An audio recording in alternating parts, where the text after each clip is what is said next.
What's up, family? Jared the Bossman here. You're tuned into the Bossman Show on AM 1010, AM 1430, 1055 The King. Let the King out at 105theking.com and the Bossman Show at bossmanshow.com. Hit me up on Instagram, The Bossman Show, Twitter at Bossman Show, and Facebook, Bossman Show. It's the Bossman on your radio. Listen to the Bossman Show with your host, JR, Saturdays at 9 a.m. right here on AM 1010, The King. What's up, good people? BetOnline is your number one source for all your betting needs. The latest odds, lines, and matchup reports for baseball, boxing, golf, and more. BetOnline continues to be the fastest and easiest way to place your wagers, including live betting and your favorite casino and card games available to play right from your phone. Head to the website or use your mobile device to sign up today and get in on the action. Remember to use your promo code BELIEVE, BLEAV, for your 50% welcome bonus on your first deposit. BetOnline, where the game starts.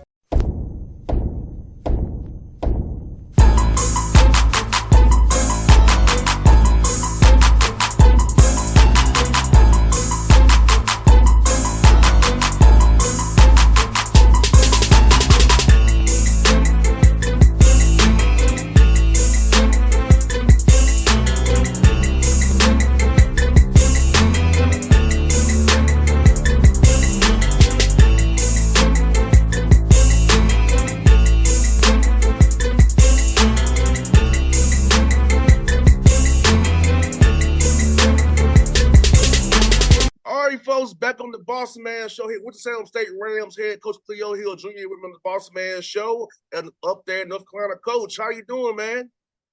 I'm good. All is well in Ram country, man. Everything is good down here.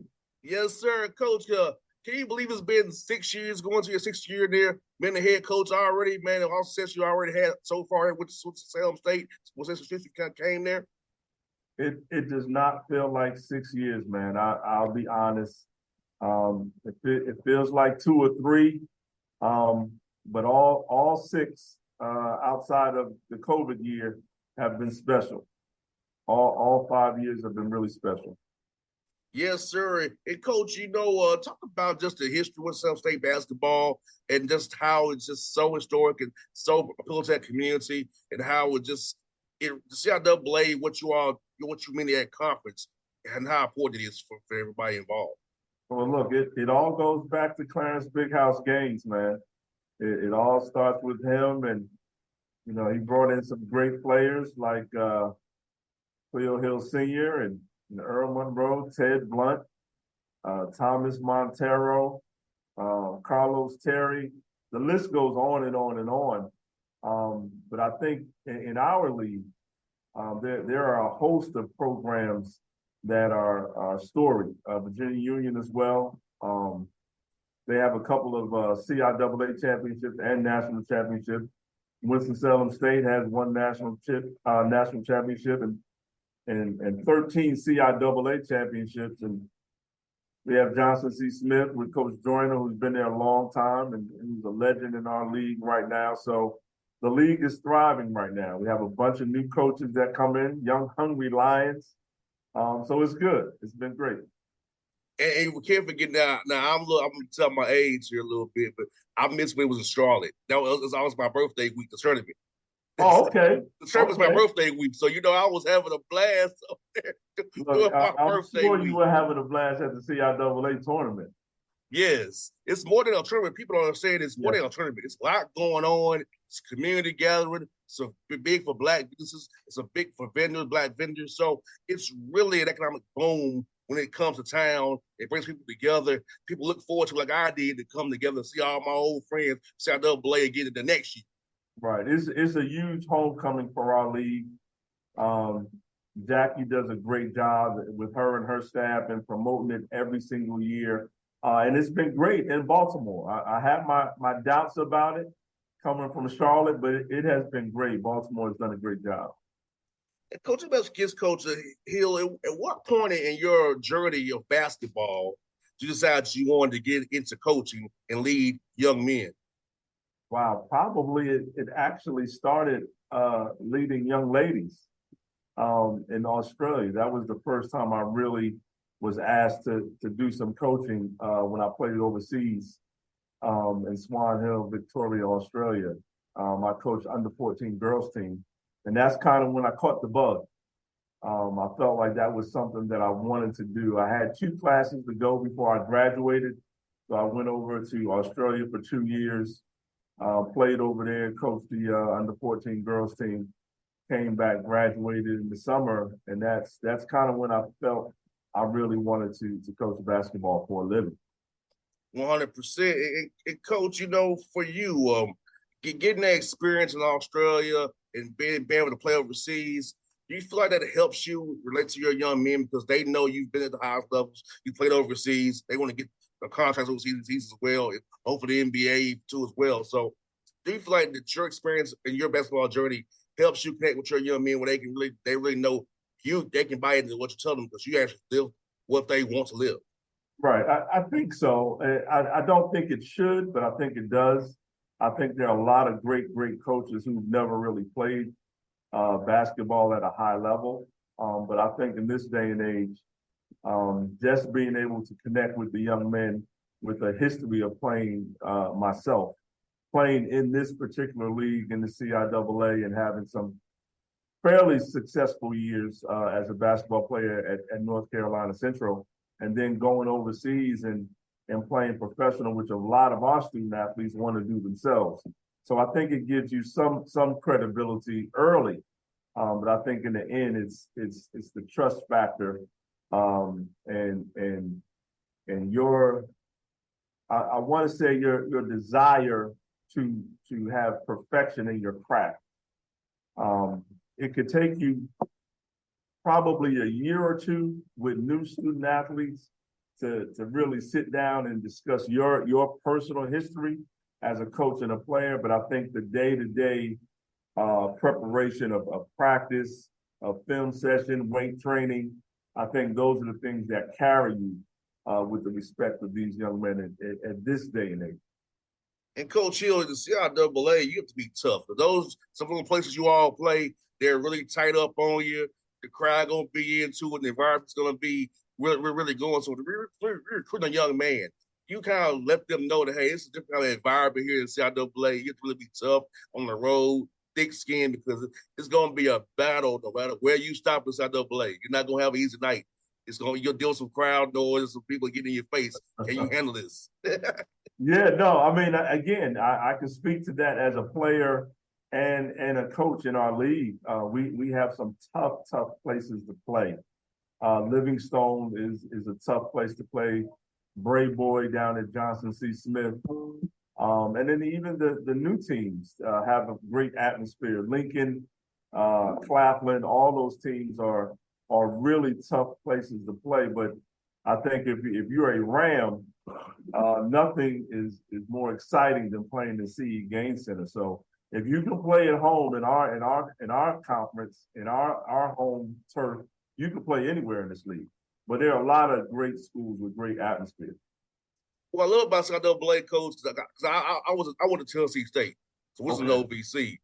We got shafted by the referee. I'm gonna say, I can say it now. So I ain't gonna back for this.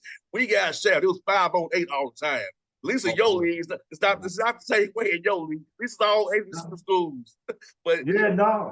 In our league is everybody is on the up and up. You bring your A game or you lose. It's very physical, and the coaches really prepare. It's a league that the coaches are really underrated. Out of the 12 teams in our conference, we have 8 coaches that have tasted the success of a CIAA championship and going on to the national tournament play. So it's a dogfight every single night. No, 100%. I know you probably talked to my old coach, Coach Si. He's always complaining about the referee in the OVC. We would get the short end of stick. They was on sticking us in Tennessee State. We had no luck. Look, Tennessee State has some great history too. Yes, they have some great history. Yes, indeed. I wish we was in a HBCU conference. That's just my personal preference, but we're not. But I wish we were, man. We had that environment with you all, man. You all have. And Coach Ford, you ever listen to this interview, Coach, in Atlanta and by Floods Beyond? What are the pillars of your program that they must abide by? And what do you look for in a young man that you want to come to be a Salem State Ram? Character right off the bat. We're looking for guys that really want to come in here and have a desire to get a degree, and leave Winston-Salem State and go on to be a productive citizen.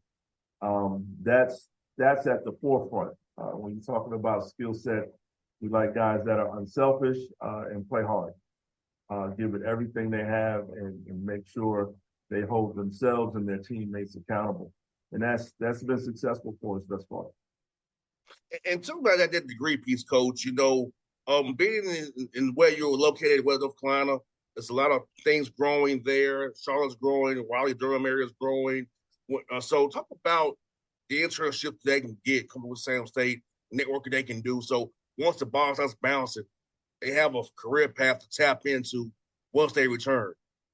Well, I think all HBCUs have a desire for their students and student athletes to obtain employment afterwards. But I think Winston-Salem does a great job, not a good job, a great job of assisting these young men and young women after college. And a lot of them find employment right here in our community in Winston-Salem. So I think it's key for us. We use that as a recruiting cell.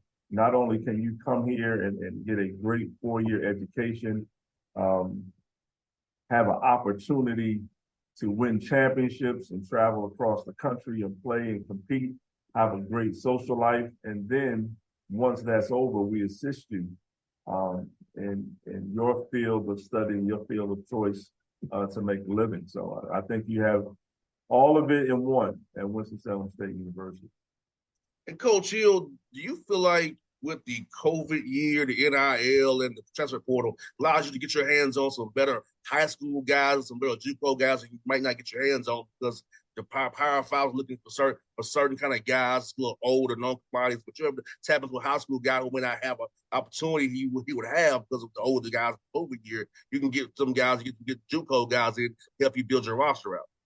Right. We've been very successful early on with the Division I transfer.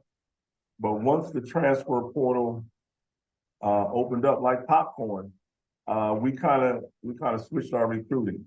We brought in this year 11 new guys. So we have some chemistry and some team bonding to do. But 4 of those are freshmen, and like you said, 6 are junior college transfers, and we have 1 Division I transfer. So the landscape has changed. And we are all about to see the pros and cons of it probably over the next 2 years. So like you said, we feel like we got our hands on some good freshmen that otherwise we wouldn't have been able to get, and some junior college transfer. 100%, Coach. I feel like it's very, very important. And Coach, can you explain to the listenership about D2? That the D2 level, you could actually get 10 fulls. You can actually take those monies and split it up, and you're really kind of managing the budget per se in the cap, like we did, like with the NBA, for us getting the players taken care of based on their needs. Right.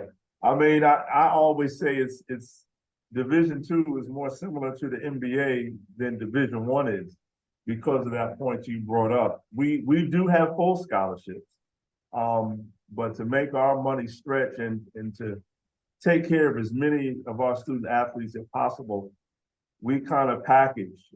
We cut those scholarships up. We do a good job at finding other scholarships and grants. We package them with financial aid. We get some academic scholarship money in there, and we make them whole. And I think that's the difference one of the differences between Division I and Division II. Division I really does everybody full. We don't have the luxury to do that, but we do not a good job, but a great job of packaging our young men and bringing those loans down for them as much as possible. Yes, indeed. And Coach, for Non-conference scheduling wise in D2, is it more regional? Do you have to get bought first like you do in D1, or is it kind of you do it regional but trying to get the right seating for the tournament if you want to get at large? Because how's that working in D2 for listeners who don't know about it the way Right. you and I do? Right. No, it's.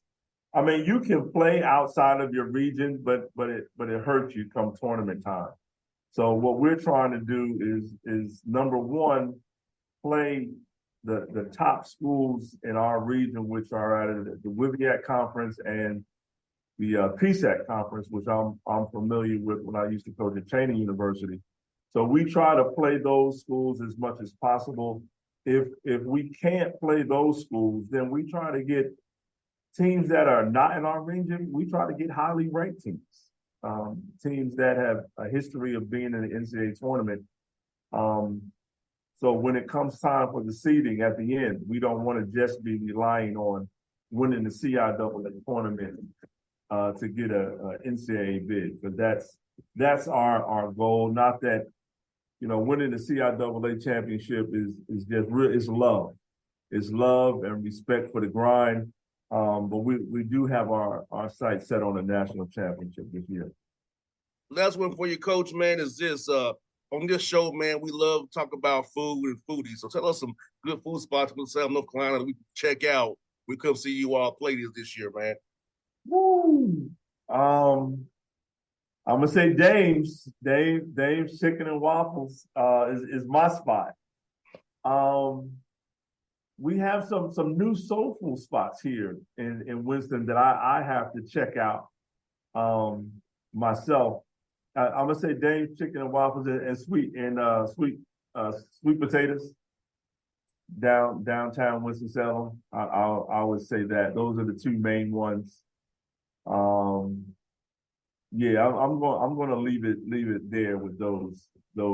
Hey, those will be noted, Coach. Because I tell you what, we're gonna do a CIAA tour this season. The Bossman Show. We're gonna do the SIAC as well. So we're making our way up there to see you play, and we're gonna look at some dates. I'm put your number offline so I can say contact with you, Coach. Because I feel like I want to help you all out, man, as much as I can. Use this platform, guys, give me to put you all out there, Coach. What I will say, if you have not been to a game in the CE Game Center, I would say get there. I would say get there. We do a great job at fan engagement with our powerhouse cheer. Our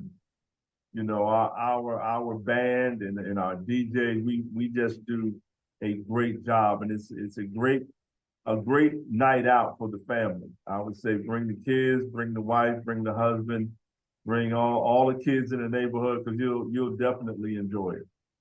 Yes, indeed, Coach. I look forward to it, Coach Hill. It's fun to chat with you, man. I've been a fan of yours for years, Coach. Good having the show finally. Do this again real soon, Coach.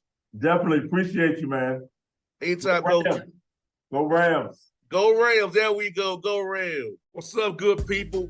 BetOnline is your number one source for all your betting needs. The latest odds, lines, and matchup reports for baseball, boxing, golf, and more. BetOnline continues to be the fastest and easiest way to place your wagers, including live betting and your favorite casino and card games available to play right from your phone. Head to the website or use your mobile device to sign up today and get in on the action. Remember to use your promo code BELIEVE, BLEAV, for your 50% welcome bonus on your first deposit. BetOnline, where the game starts. What's up, family? Jared the Bossman here. You're tuned into the Bossman Show on AM 1010, AM 1430, 1055 The King. Check The King out at 105theking.com and the Bossman Show at bossmanshow.com. Hit me up on Instagram, The Bossman Show, Twitter at Bossman Show, and Facebook, Bossman Show. It's the Bossman on your radio. Listen to the Bossman Show with your host, JR, Saturdays at 9 a.m. right here on AM 1010, The King.